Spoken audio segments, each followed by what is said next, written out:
नमस्कार, मैं धनंजय कुमार द नागरिक में आपका स्वागत है। हमारे साथ प्रोफेसर जबरीमल पारख साहब हैं। पारख साहब नमस्कार, आपका स्वागत है। और पिछले 4 एपिसोड से आप लगातार देख रहे हैं। हर सप्ताह हम एपिसोड लेकर के आ रहे हैं, खास करके फ्राइडे को लेकर के आ रहे हैं। बाकी दिन भी हम रेगुलर करेंगे उसको। अभी अब तय नहीं किया एग्जैक्टली समय क्या हो, लेकिन शुक्रवार को हम लेकर के आते हैं, बाकी दिनों में भी कुछ करेंगे। तो पारख साहब जो है भारतीय सिनेमा या कहिए कि हिंदी सिनेमा की यात्रा कथा हमें बतला रहे हैं और बड़ी डिटेल से बतला रहे हैं। और प्रोफेसर पारख साहब के बारे में आप जानते हैं, मैं बता चुका हूँ। जो नए साथी जुड़े हैं उनके लिए मैं बता दूं कि 30 से ज़्यादा साल अध्यापन का कार्य किया है और इग्नू में हिंदी के प्रोफेसर रहे और जनवादी लेखक संघ के राष्ट्रीय उपाध्यक्ष हैं। जवाहरलाल नेहरू विश्वविद्यालय के वो विद्यार्थी रहे हैं। लेकिन सिनेमा उनका बड़ा पसंदीदा विषय रहा और सिनेमा पे कई किताबें उन्होंने लिखी है। बड़ी चर्चित और परिचित किताबें पढ़ाई भी जाती है। और बाकी यूनिवर्सिटियों में भी जहाँ सिनेमा की पढ़ाई होती है, वहाँ जबरीमल पारख साहब की किताबों को पढ़ाना अपरिहार्य है, अनिवार्य है।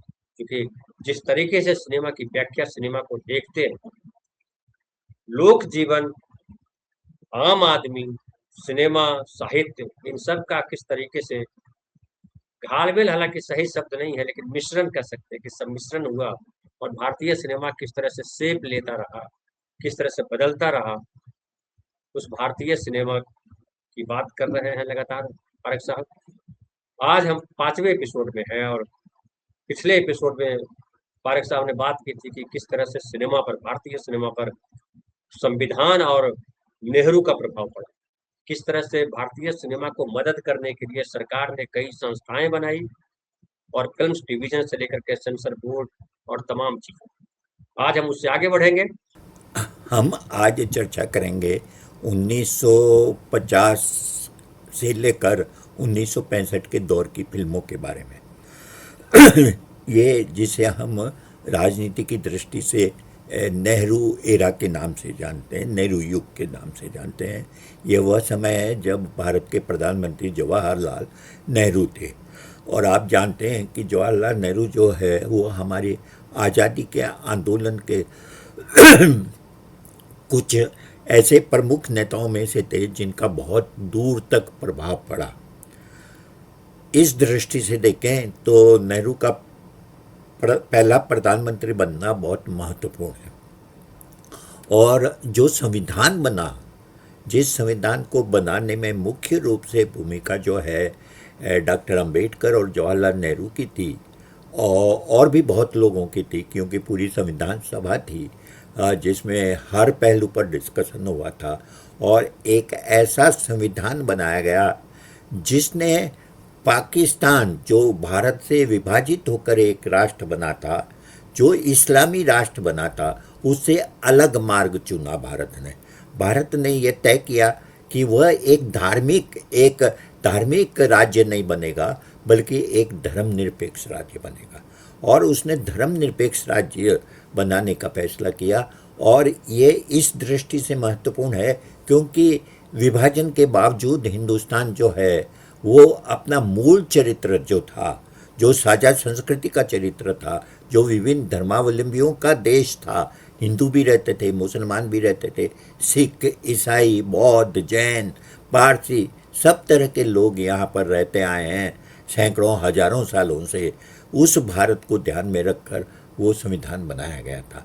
दूसरा यह है कि भारत एक ऐसा देश था जहाँ पर अलग अलग भाषाओं को बोलने वाले लोग रहते थे। दुनिया में शायद ही कोई देश होगा जिस देश में 20-25 से ज़्यादा भाषाएं बोली जाती हो। हिंदी ही भारत की अकेली भाषा नहीं थी। हिंदी थी, उर्दू थी, गुजराती, बंगाली, पंजाबी, तमिल, तेलुगु, मलयालम, कन्नड़, उड़िया, बंगाली, बहुत सारी भाषाएं थी। और उसके अलावा जिन भाषाओं को संविधान ने मान्यता दी और जो अलग अलग राज्यों की भाषाएं थीं, उनके अलावा बहुत सारी भाषाएं थी, जैसे भोजपुरी थी, मगही थी, राजस्थानी थी, इस तरह से बहुत सारी भाषाएं थी। तो भाषाओं की दृष्टि से यह देश भी बहुत ही संपन्न देश रहा है।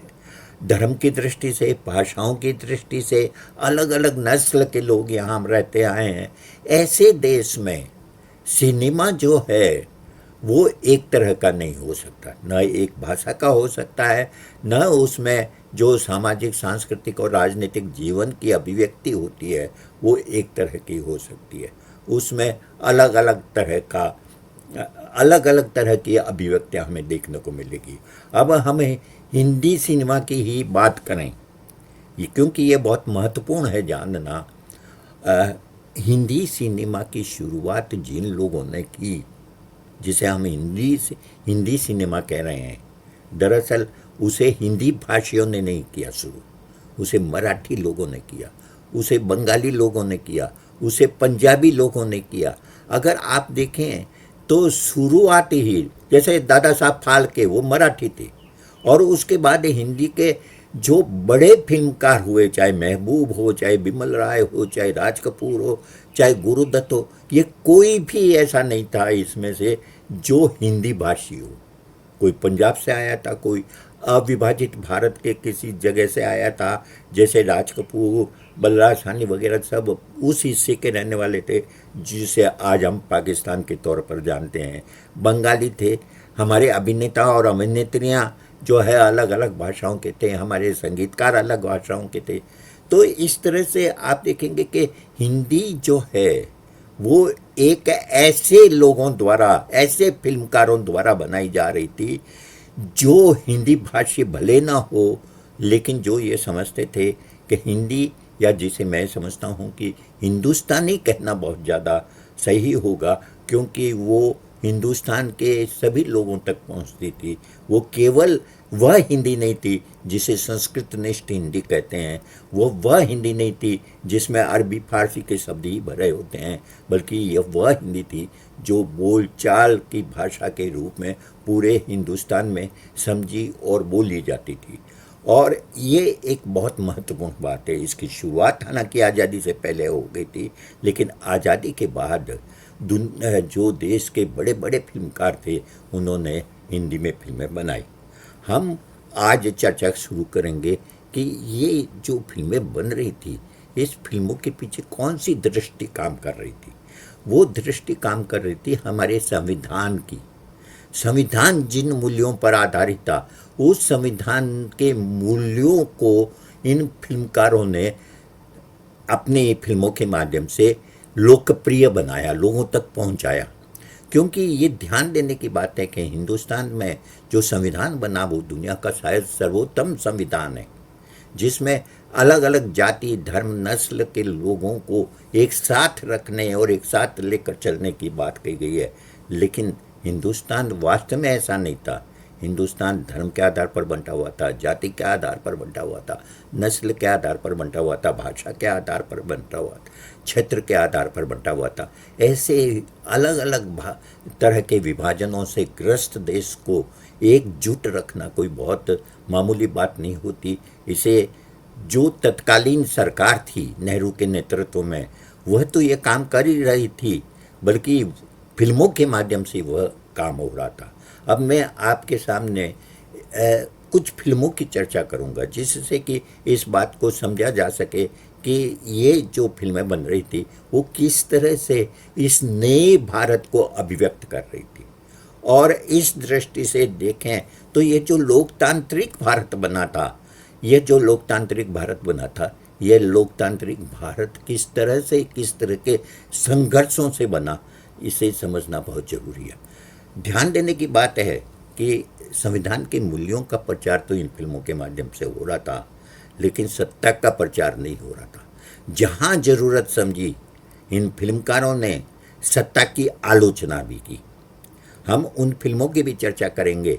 यानी कि अगर यह कहा गया कि दुख भरे दिन बीते रे भैया अब सुख आयो रे, मदर इंडिया का बहुत ही चर्चित गाना है, वहीं प्यासा का वह गाना भी याद होगा आपको कि जिन्हें नाज है हिंद पर वो कहाँ है। तो आप देखेंगे कि यही वो दौर है जहाँ आलोचना भी है और आगे बढ़ने के लिए प्रेरणा भी है। तो हम इस पर शुरू करते हैं। सबसे पहले मैं एक फिल्म की चर्चा करूँगा, मुगल आजम की।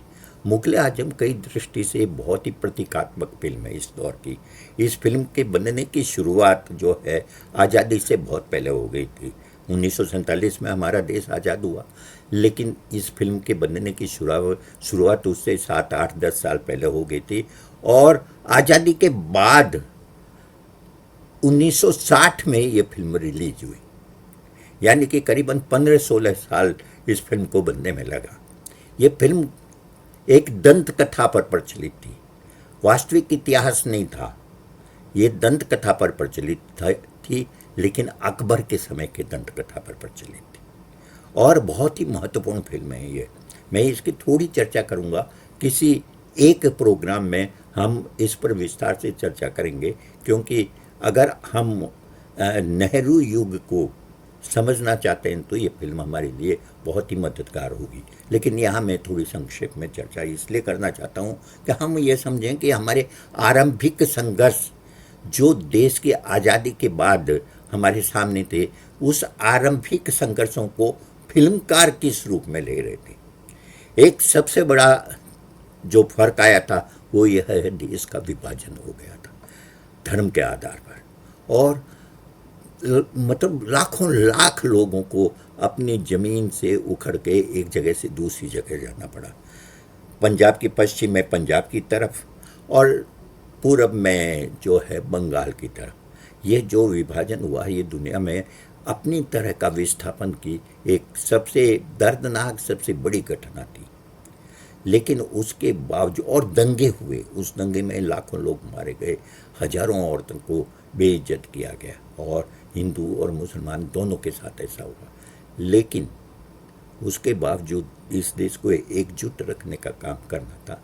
और एकजुट रखने का, जैसा मैंने बताया कि हमारे संविधान ने किसी किसी धर्म आधारित राज्य की संकल्पना नहीं रखी, बल्कि एक धर्मनिरपेक्ष राज्य की संकल्पना रखी।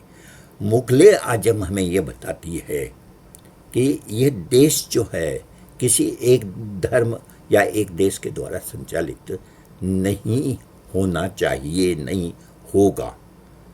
अकबर जो है वो एक उदारवादी राजा था, मुसलमान था, लेकिन सभी धर्मों का आदर करता था। उसकी पत्नी जो थी वो एक राजपूत स्त्री थी, और राजपूत स्त्री थी, और उसने उस राजपूत यानी कि एक अलग धर्म की स्त्री थी, उसके बावजूद उसने उससे विवाह किया और उसे पटरानी बनाया। न केवल पटरानी बनाया, बल्कि उसका जो बेटा था सलीम, वो ही अगला बादशाह बना, जिसे इतिहास में हम जहांगीर के तौर पर जानते हैं। लेकिन ये कहानी हमें कुछ और भी बताती है।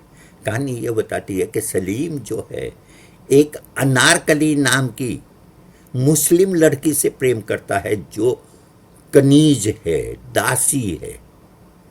लेकिन अकबर कनीज से शादी करने के लिए तैयार नहीं होता। वह मुसलमान है, एक ही धर्म है, सलीम का धर्म वही है जो उस अनारकली का धर्म है। अकबर इतना उदार है कि वह खुद जो है एक राजपूत स्त्री से विवाह कर सकता है, लेकिन वह इतना उदार नहीं है कि एक दासी की बेटी से अपने उस बेटे का विवाह कर दे जो आगे जाकर हिंदुस्तान का बादशाह बनने वाला है। संघर्ष कहाँ है? संघर्ष धर्म में नहीं है, संघर्ष है क्लास में। चूंकि वो अलग अलग क्लास के हैं, इसलिए अकबर तैयार नहीं होता। वो ये कैसे बर्दाश्त कर सकता है कि हिंदुस्तान का होने वाला बादशाह जो है, उसकी पत्नी जो एक कनीज हो, एक दासी हो। और यही मुख्य संघर्ष है। आप देखेंगे कि ये अगर हम वर्तमान हिंदुस्तान को रखें, नेहरू को हिंदुस्तान को सामने रखें, तो ये एक रूपक है। रूपक इस अर्थ में है कि ये ठीक है कि हमने संविधान ऐसा बना लिया जिसमें सबको बराबरी का अधिकार है, लेकिन जो क्लास कॉन्फ्लिक्ट है वो क्लास कॉन्फ्लिक्ट फिर भी बना रहता है। यानी कि हमने समाजवादी किस्म का समाज बनाने का संकल्प किया, लेकिन पूंजीवाद को पनपने का मौका भी दिया। और पूंजीवाद को जो पनपने का मौका दिया, यही प्रतीकात्मक रूप में हमें इस फिल्म में भी दिखाई देता है और दूसरी फिल्मों में भी दिखाई देता है। ये जो कॉन्ट्रडिक्शन था नेहरू युग का, इस कॉन्ट्रडिक्शन को इन फिल्मकारों ने सामने रखा। दूसरी और चीज़ देखिए, अकबर के बहाने के आसिफ जो इस फिल्म के निर्देशक थे, और उसके अलावा और भी बहुत सारे जो इस फिल्म की कथा पटकथा से जुड़े हुए थे, वे सब प्रोग्रेसिव लोग थे। उन्होंने क्या बताया कि उस राज्य में एक संग तराश था। संग तराश है ना, मूर्तिकार, और वो मूर्तियाँ बनाता था। और वो कैसी मूर्तियाँ बनाता था? वो मूर्तियाँ बनाता था राजशाही के जुल्मों की। उसके यहाँ पर जो बड़ी बड़ी दीवारों पर भित्ति चित्र थे, वो भित्ति चित्र थे जिसमें किसी में हाथी के नीचे कोई आदमी कुचला जा रहा है, किसी की गर्दन काटी जा रही है। इस तरह की यथार्थवादी कला अकबर के ज़माने में नहीं होती थी। यह वर्तमान युग की चीज़ है। ये यथार्थवाद कला के अंदर, ये यथार्थवाद वर्तमान है, जिससे कि फिल्मकार ने अकबर के समय में आरोपित कर दिया। इसी तरह से जब सलीम को फांसी की सज़ा दी जा रही होती है, उस समय वही संग तराश जो है वो एक जुलूस लेके आ जाता है।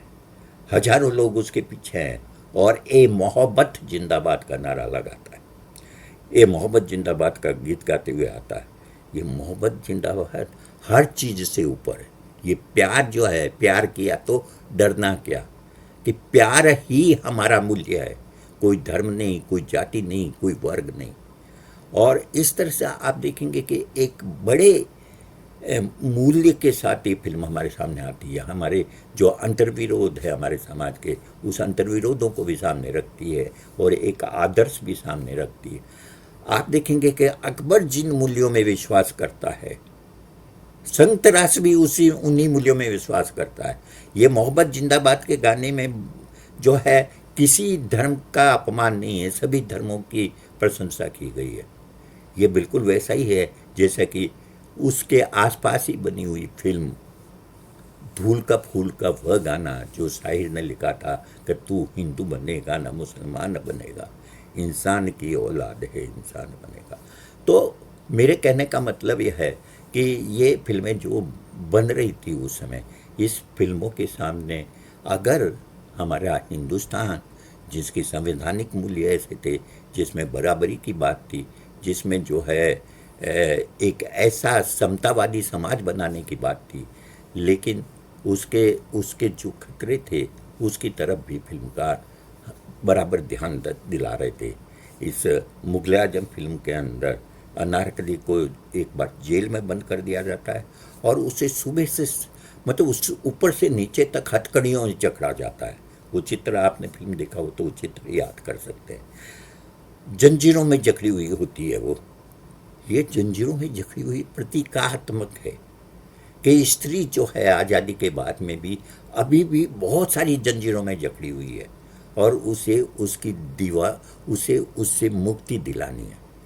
अंत में फिल्म में उसे एक दीवार में चुनवा दिया जाता है।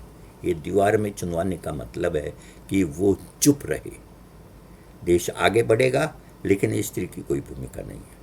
ये कॉन्ट्रडिक्शन जो थे, इस कॉन्ट्रडिक्शन से भी लड़ाई हो रही थी। मैं ये नहीं कह रहा हूँ कि उस समय की सत्ता या नेहरू इस विचार के थे, लेकिन सत्ता का जो चरित्र होता है उसके प्रति सावधान रहने की जो कोशिश हो रही थी वो इन फिल्मों के माध्यम से हो रही थी। ये फिल्में केवल मनोरंजन के लिए नहीं थी, ये जागरूकता के लिए भी थी और इस दृष्टि से इन्हें देखना चाहिए। और ऐसी कई फिल्में बनी हैं उस ज़माने के अंदर जिनका मैं नाम का थोड़ा उल्लेख करना चाहूँगा, क्योंकि ये बहुत महत्वपूर्ण है कि कौन कौन सी फिल्में बनी और किस तरह की फिल्में बनी हैं और कौन फिल्मकार थे, और जिनकी हम आगे विस्तार से फिर चर्चा करेंगे। जैसे उस समय के एक बहुत ही महत्वपूर्ण फिल्मकार थे वी शांताराम। वी शांताराम ने 1947 के बाद भी लगातार फिल्में बनाई। वी शांताराम की प्रभात फिल्म्स की कुछ फिल्मों की चर्चा हम पहले भी कर चुके हैं। वी शांताराम ने 2 आंखें 12 हाथ फिल्म बनाई। 2 आंखें 12 हाथ फिल्म एक नया प्रयोग था जिसमें यह बताया गया था कि जेल में कैद रख कर सजा देने की बजाय अपराध करने वालों को अगर एक नया जीवन जीने का अवसर दिया जाए तो वो ज़्यादा लाभप्रद होगा। दो आंखें 12 हाथ में उन 6 कैदियों को जिनको फांसी की सज़ा हुई है, उनको जेलर एक गांव में रखता है, खुले में रखता है। वो खेती करते हैं, अपना जो भी पैदावार करते हैं उसे बेचते हैं, और इस तरह से उनके जीवन में बहुत बड़ा बदलाव आता है। और ये बहुत महत्वपूर्ण है। कॉन्ट्रडिक्शन यहाँ भी है कि ये अपराधी तो बदल जाते हैं, लेकिन जिस अपनी पैदावार को लेकर वो मंडी में जाते हैं, वहाँ के जो व्यापारी है वो नहीं बदलते। वो उसी तरह से लूट खसूट में विश्वास करते हैं। तो इसी तरह से आप देखेंगे कि केदार शर्मा ने जोगन फिल्म बनाई थी, जो अध्यात्म और प्रेम के बीच के संघर्ष की बहुत ही खूबसूरत फिल्म है। राज कपूर ने आवारा, बूट पाली, श्री 420, जागते रहो, जिस देश में गंगा बहती है अब दिल्ली दूर नहीं, इनमें से हर एक फिल्म, ये राज कपूर के पहले दौर की फिल्में हैं। उसके बाद में वो मेरा नाम जोकर के बाद में या उससे भी पहले कुछ रोमांटिक फिल्में उन्होंने बनाई, लेकिन ये यथार्थवादी फिल्में हैं और समाजवाद से प्रेरित फिल्में हैं, लेकिन ये बहुत महत्वपूर्ण फिल्में हैं। इनकी हम चर्चा आगे करेंगे। इसी तरह से महबूब खान ने, जिन्होंने मदर इंडिया बनाई थी, उन्होंने इसी दौर में आन, अमर जैसी फिल्में भी बनाई। और मदर इंडिया के बारे में मैं पहले भी बता चुका हूँ कि उन्होंने 1940 में औरत नाम से एक फिल्म बनाई थी, जिसका ही उन्होंने एक तरह से पुनर्निर्माण किया था। मदर इंडिया 1957 में बनी थी, और ये वो फिल्म थी जो वहाँ पर भी गई थी अमेरिका में, जिस ऑस्कर अवार्ड के लिए विदेशी उसमें। तो इस रूप में आप देखेंगे। इसी तरह से हेमेन गुप्ता थे, एक फिल्मकार बंगाल के, उन्होंने हिंदी में आनंद मठ और काबुली वाला फिल्म बनाई। 2 बीघा जमीन, सुजाता, देवदास, यहूदी, मधुमती, ये सब फिल्में जो है वो बिमल रॉय ने, बंदी नहीं, ये सब बिमल रॉय ने बनाई थी। जिया सरहदी ने फिल्म बनाई थी हम लोग, फुटपाथ, आवाज़। ख्वाजा अहमद अब्बास ने, जिनकी फिल्म की चर्चा मैं कर चुका हूँ पहले, धरती के लाल, उन्होंने बाद में भी आसमान महल और शहर और सपना, 4 दिल 4 राहें फिल्म बनाई थी। राजेंद्र सिंह बेदी ने गर्म कोट फिल्म बनाई थी। यश चोपड़ा ने धूल का फूल बनाई थी। अनुराधा, मुसाफिर, अनाड़ी, ऋषिकेश मुखर्जी ने बनाई थी। ये सब फिल्में नेहरू एरा में बनी हुई फिल्में हैं। इसी में एक फिल्म मुगले आजम थी, जिसकी चर्चा मैं कर चुका हूँ। वो के आसिफ ने बनाई थी। के आसिफ ने बहुत फिल्में नहीं बनाई, 2 फिल्में मुश्किल से बनाई थी, और ये एक फिल्म बनाई मुगले आजम 1960 में जो रिलीज हुई थी, वो एक अमर फिल्म बन गई। तो कहने का मतलब यह है कि इस दौर की ये जो फिल्में हैं, इस दौर की, और गुरुदत्त की 3 फिल्मों की चर्चा भी मैं करना चाहूँगा, प्यासा, कागज़ के फूल और साहब, बीबी और गुलाम। इसके अलावा भी उन्होंने फिल्में बनाई, 14वीं का चांद भी बनाई, और आर पार बनाई, मिस्टर एंड मिसेज 55 बनाई। लेकिन हम देखते हैं कि ये जो 3 फिल्में हैं, प्यासा, कागज़ के फूल और साहब, बीबी और गुलाम, ये बहुत ही महत्वपूर्ण फिल्म है। अगर देखा जाए तो नेहरू एरा की ये जो फिल्में हैं, नेहरू युग की फिल्में हैं, जो लगभग 15 साल के दौर में बनी है, ये हमारे हिंदी का स्वर्ण युग कहा जा सकता है। ये केवल फिल्मों की दृष्टि से नहीं, यानी कि इसमें इनमें जो कहानियाँ कही गई है उस दृष्टि से नहीं। आप अगर कलाकारों की दृष्टि से देखें तो उसमें उस समय जो कलाकार हमारे सामने आते हैं, अशोक कुमार, राज कपूर, दिलीप कुमार, गुरुदत्त, देवानंद, ये बड़े कलाकार हैं। मीना कुमारी, मधुबाला, नरगिस, इस मतलब वहीदा रहमान, ये ऐसे कलाकार हैं जिन पर आज भी हम गर्व कर सकते हैं। इसी तरह से संगीतकार के तौर पर देखें तो नौशाद है, खय्याम है, सलील चौधरी है, शंकर जयकिशन है। इसी तरह से जो गीतकार थे, शैलेंद्र, साहिर, मजरू, प्रेम धवन, शकील बनाइनू। तो एक तरह से ये युग जो था बहुत ही संपन्न युग था, और इस संपन्न युग को संभव बनाया उन फिल्मकारों ने जिनके पास में आज़ादी के आंदोलन के मूल्य थे, और आज़ादी के आंदोलन के मूल्य थे उनसे प्रेरित थे। वो हिंदुस्तान को आगे बढ़ते हुए देखना चाहते थे, लेकिन ये भी जानते थे कि ये जो आगे बढ़ने की ये लड़ाई है बहुत बड़ी लड़ाई है। एक दो फिल्म की एक दो लाइन में चर्चा करके मैं इसे समाप्त करना चाहूँगा कि जैसे 1953 में 2 बीघा ज़मीन फिल्म बनी। नेहरू ने यह नारा दिया था कि अगर हमें विकास करना है तो हमें औद्योगिक क्षेत्र में भी विकास करना होगा। केवल जो है खेती के बल पर हम विकास नहीं कर सकते, औद्योगिक विकास करना होगा। 1953 में विमल रॉय फिल्म बनाते हैं 2 बीघा जमीन, जहां एक किसान की 2 बीघा जमीन जो है जमींदार हड़प लेता है, क्योंकि उसने कुछ 50 रुपये कर्ज लिया था जो बढ़कर ब्याज सहित 235 रुपये हो गए। वो कहता है कि मुझे ये जल्दी से जल्दी चुकाओ, नहीं तो मैं तुम्हारी ज़मीन हड़प लूँगा, जो कि हड़प ली जाती है क्योंकि वहाँ पर एक उद्योग लगना है। सवाल क्या है? सवाल यह है कि अगर उद्योगीकरण होना है तो वो क्या किसानों की कीमत पर होगा, उनको बर्बाद करके होगा? ये सवाल जो 1953 में बना था, आप याद करें, उसे प्रेमचंद ने रंगभूमि में उठाया था। ये वही सवाल है जो आज तक बराबर उठता रहा है जब भी उद्योगीकरण होता है और उद्योगीकरण के नाम पर किसानों की, आदिवासियों की ज़मीनें ले ली जाती हैं। इसी तरह से आप देखेंगे कि नया दौर फिल्म ले सकते हैं, जहाँ पर गांव में तांगे चलते हैं, लेकिन वहाँ पर एक बस आ जाती है और टांगे वाले सब बर्बाद हो जाते हैं। यानी कि मशीनीकरण करने का परिणाम कहीं ऐसा तो नहीं होगा कि जो परंपरागत काम है वो बर्बाद हो जाएंगे।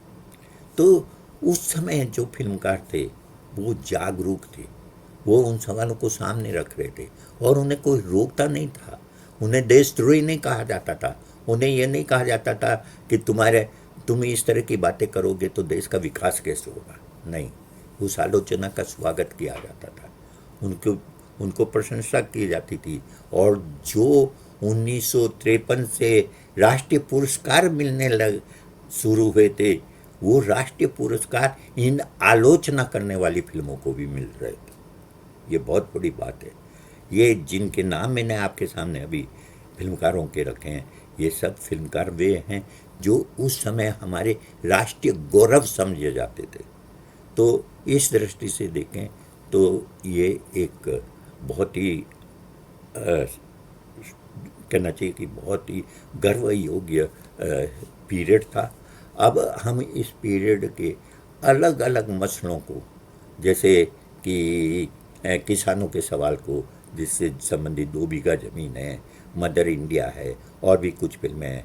इसी तरह से स्त्री की मुक्ति के सवाल को हम लेंगे, मध्य वर्ग के उदय के सवाल को लेंगे हम, पूंजीवाद का जो उदय हो रहा था उसके सवाल को लेंगे, बच्चों की शिक्षा का सवाल लेंगे। ऐसे कई सवाल लेके कुछ फिल्मों के बारे में हम चर्चा करेंगे और हम देखेंगे कि नेहरू युग इतना महत्वपूर्ण क्यों है। और इसके साथ जहाँ ज़रूरी हुआ वहाँ हम ये भी बताएंगे कि इसी नेहरू युग में जो हिंदी से इतर भाषाओं में फिल्में बन रही थी, ये न भूलें कि दूसरी भाषाओं में, जैसे कि बंगला के अंदर सत्यजीत राय ने 1955 में पथेर पांचाली बनाई थी, और उसके बाद में उन्होंने और कई महत्वपूर्ण फिल्में बनाई। हिंदुस्तान के सबसे बड़े फिल्मकार अंतर्राष्ट्रीय फलक पर वो माने जाते हैं। इसी तरह से ऋत्विक घटक है, मृणाल सेन है। इसी तरह से दक्षिण में भी कई बड़े बड़े फिल्मकार हुए, तमिलनाडु में हुए। तो कहने का मतलब यह है कि हिंदी से इतर भाषाओं की फिल्मों की भी जहाँ आवश्यकता होगी हम उसकी चर्चा करेंगे और समझेंगे। और सबसे बड़ी बात यह है कि अपने समय के साथ और अपने समाज के साथ इन फिल्मों का संबंध कैसा था, इसे भी हम देखेंगे। धन्यवाद। तो ये देखा आपने जबरीमल पारक साहब ने जो है यात्रा कथा में, 5वें एपिसोड की यात्रा कथा में सिनेमा के विकास को, सिनेमा ने किस तरह से अपने आप को गंभीर बनाया, समाज से जोड़ा और अच्छी-अच्छी फ़िल्में बनाई। जो पारक साहब ने कहा कि वो स्वर्ण युग हो रहा हो, और उस समय जो सरकार थी, वो आज की सरकार की तरह नहीं थी, बल्कि आलोचना को भी उतना ही सम्मान देती थी। कला की पुजारी थी, कला की बात करती थी। सिनेमा कैसी बनी है, आलोचना सरकार के खिलाफ बोल रही है या सरकार के समर्थन में है, ये महत्वपूर्ण नहीं था। कि जो अभिव्यक्ति का स्वर था, कितना कलात्मक है, ये सबसे इम्पोर्टेंट। तो अगले एपिसोड में फिर बात करेंगे नए विषय पर और आगे बढ़ेंगे। भारत की जो सिनेमा की यात्रा कथा है उसको हम आगे बढ़ाएंगे। सर, बहुत बहुत धन्यवाद आपका, और जो हमारे साथ साथी जुड़े हुए हैं, आपका भी आभार, और अपनी प्रतिक्रियाएं जरूर दें ताकि हम और अगर इसमें कुछ आयाम जोड़ने हैं तो जोड़ें, और ये कथा जारी रहेगी। बहुत बहुत धन्यवाद पारक साहब, बहुत बहुत धन्यवाद आप तमाम साथियों।